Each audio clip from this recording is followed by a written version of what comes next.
spam. Welcome to 3 Count Commentaries. I am your host, MagMongoSlade. Today, we're going to talk about Dave Meltzer and his effect on pro wrestling, AEW, etc. So your boy Big Nasty, Alfred Konowa, did a video that was posted on Twitter that got my old noggin jogging. And basically, he's going to explain that a lot of people hate New Japan and AEW and certain wrestlers because of how much Dave Meltzer puts them over. So let's listen to him, and then I'm going to respond. This is not all Tony Khan's fault. He just got daved. There used to be an unfortunate term in WWE called getting arned, which is basically when former WWE agent Arn Anderson would get really excited about a talent, talk them up to Vince McMahon, only for said talent to get buried because Vince scoffed at Arn Anderson's NWA way of thinking. Pause for 1 second. I believe Arn Anderson was like the personal agent of John Cena. So I'm pretty sure it wasn't everybody. I'm pretty sure there was somebody that different agents or whatever pushed. And it happened to everybody from my understanding, is that if you really hyped up, it happened to Paul Heyman a lot too. And Heyman will hype people up, and then Vince will see them for himself and think differently. But usually that comes from the hype. But we'll talk about that in a second. Since then, Vince got and Arn got a Glock. Point is, getting daved is a real thing in pro wrestling.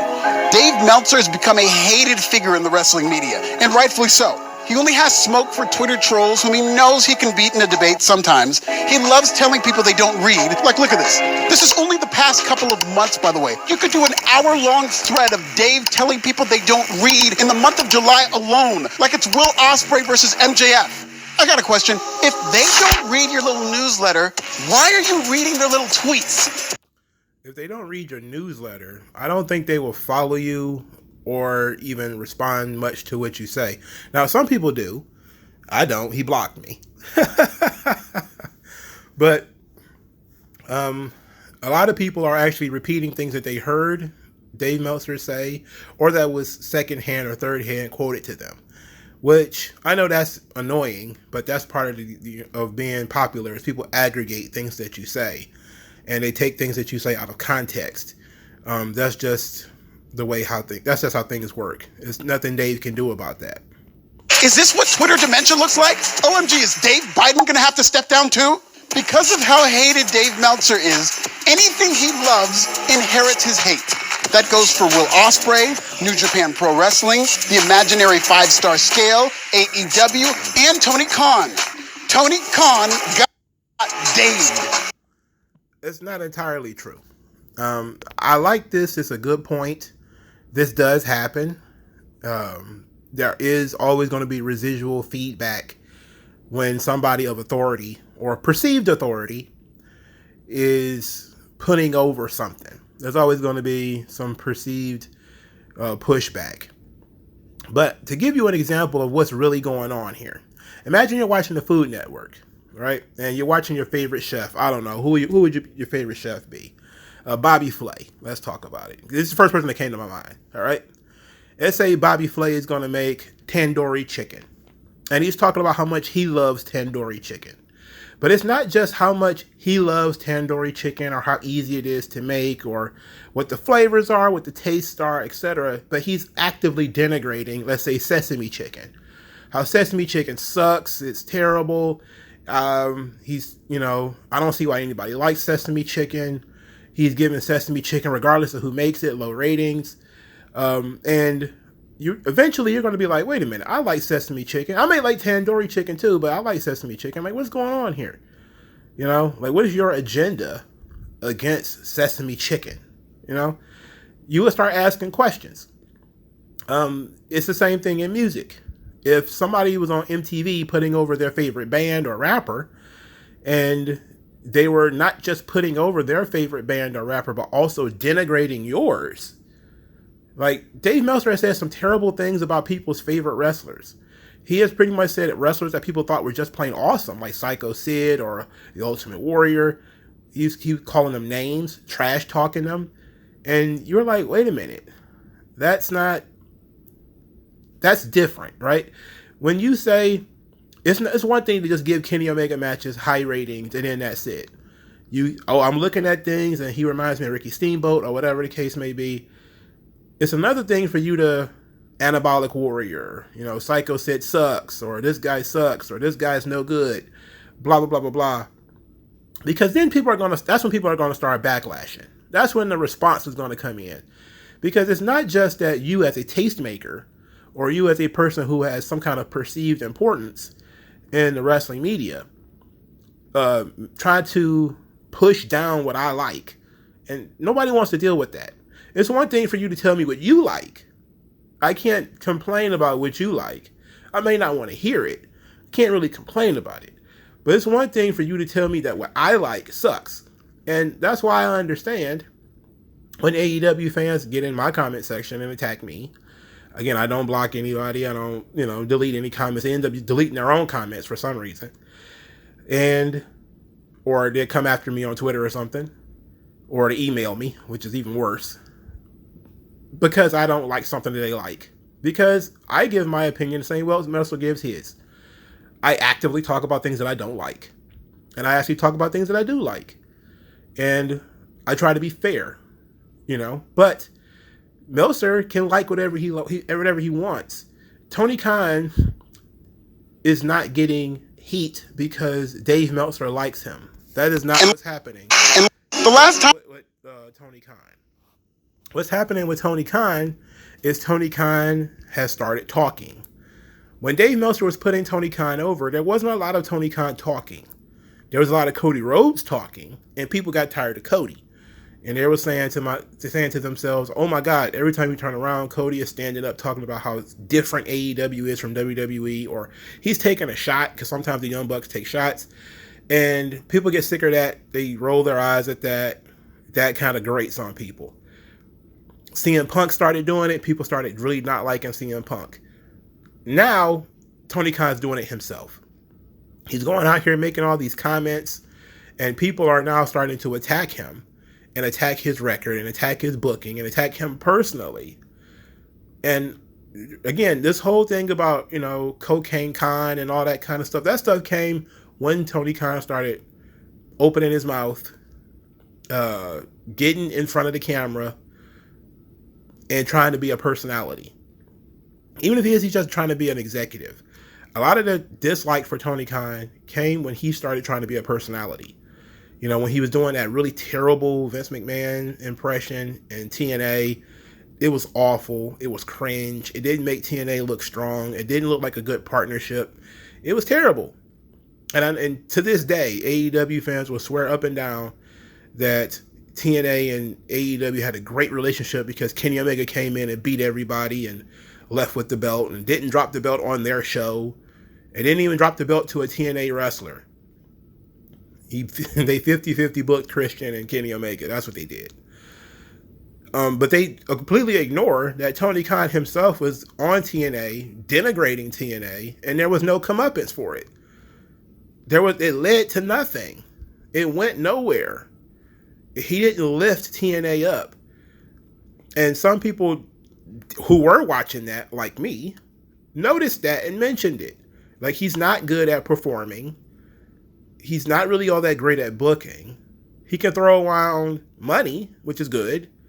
And he sometimes can shut up, sit back, and let somebody else do what they want to do. And it works out fine, like when CM Punk was booking himself pretty much with MJF. Or when he, let RJ City handle the Tony Storm and Mariah May story. And other people who have had control over their own characters and booking. It doesn't always work, but sometimes it does. But when Tony Khan is the guy in the media, taking the shots, looking awkward on camera, doing weird things, saying weird things, that starts to grate on people.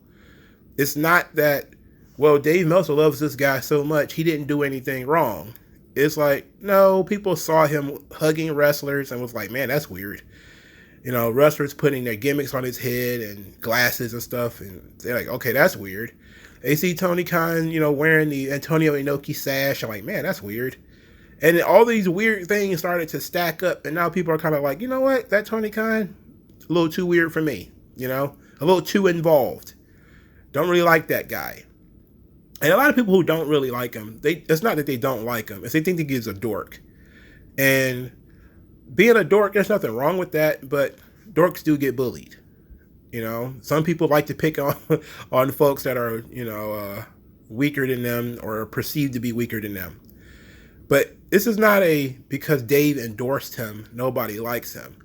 It's Dave is divisive, and he's divisive on purpose because it helps him sell magazines. So he will often put over people. And he might even have a good point sometimes, like with Will Ospreay, with how athletically talented the guy is.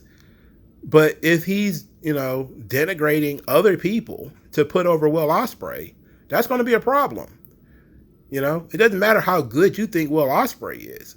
When people are telling you, because Dave said it, that Will Ospreay is much better than Kurt Angle, it's like, I don't see that. And most other people are like, they don't see that. Will Ospreay's matches are rated more highly than Bret the Hitman Hart. If you look at Will Ospreay's ratings, he's one of the greatest wrestlers that have ever lived, of any generation.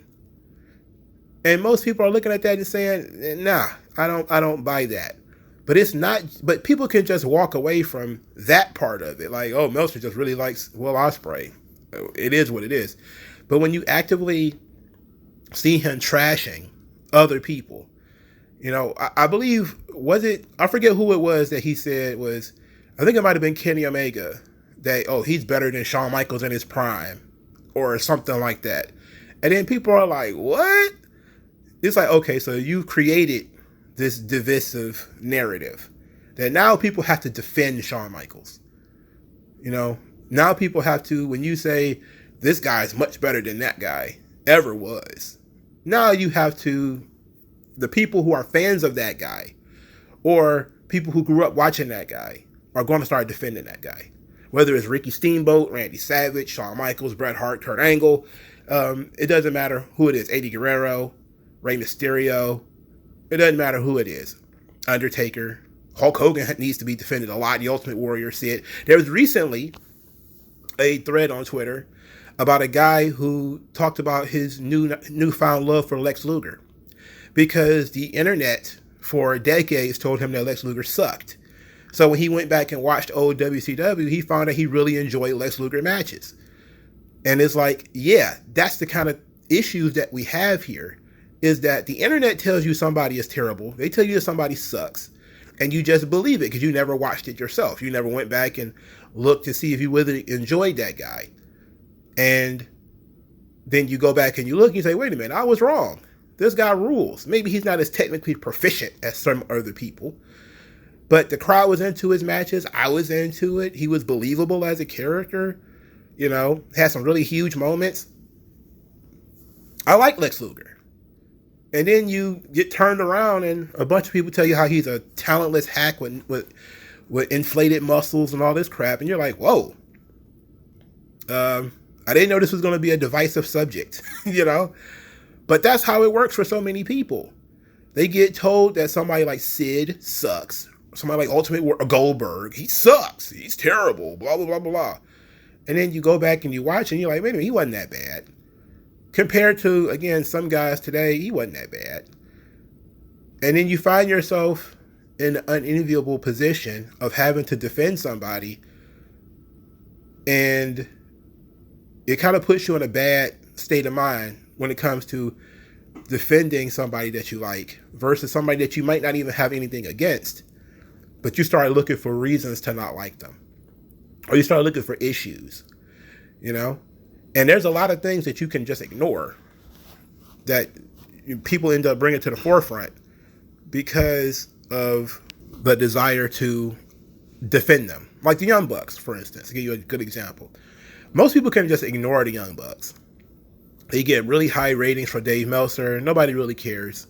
A lot of their Twitter behavior and social media behavior, taking shots at WWE and claiming WWE filed a cease and desist on them, that kind of stuff gets attention and makes people not like them. But people who actively make fun of the Young Bucks and make fun of their matches, it's because now people are looking at them and saying, this is what Meltzer is rating highly. This is what Meltzer is putting over constantly. This is what Dave Meltzer claims is one of the greatest tag teams, if not the greatest tag team of all time. And everybody who's a fan of the Steiners, a fan of the Road Warriors, a fan of the Rock and Roll Express, the Midnight Express, Doom, you're looking at this, even the New Age Outlaws. You're looking at it and saying to themselves, like, the Young Bucks, really? The guys who can't even properly apply a headlock, and the guys who collar and elbow tie-ups look terrible, who every match looks like a choreographed fight scene from WMAC Masters. Like, no. And that's the issue. The issue is not just that Dave is putting something over. It's that Dave is negative towards things that other people like so often that when he does like something, people want to criticize what he likes. And then he's so uppity and elitist that he thinks that his opinion matters more than yours. I've been watching wrestling for 40 years and I said blah, blah, blah, blah, blah. It's like bullshit. Bullshit. You haven't watched every wrestling match possible. How do you know Kenny Omega's the best of all time or some shit like that? It's not possible. But he can write stuff like that because he has such a wide network in terms of readership, even though it's gradually shrinking from what I heard, that people actually started believing it. And there's going to be people where the opposite happens, that Meltzer brings something to their attention that they turn out to like a Kenny Omega. He was pretty much I think he was moving up the card anyway, but a lot of people in the United States didn't start watching Kenny Omega matches until Meltzer started putting them over. And then they didn't spend money to watch it. They just waited for it to pop up on Daily Motion or something. I mean, it is what it is. But this knife cuts both ways. But I don't think that Tony Khan is disliked because of Dave Meltzer. I think Tony Khan is disliked because of his own cockiness, his own cringeness, his own personality. But let me know what you guys think, and I'll talk to you guys later.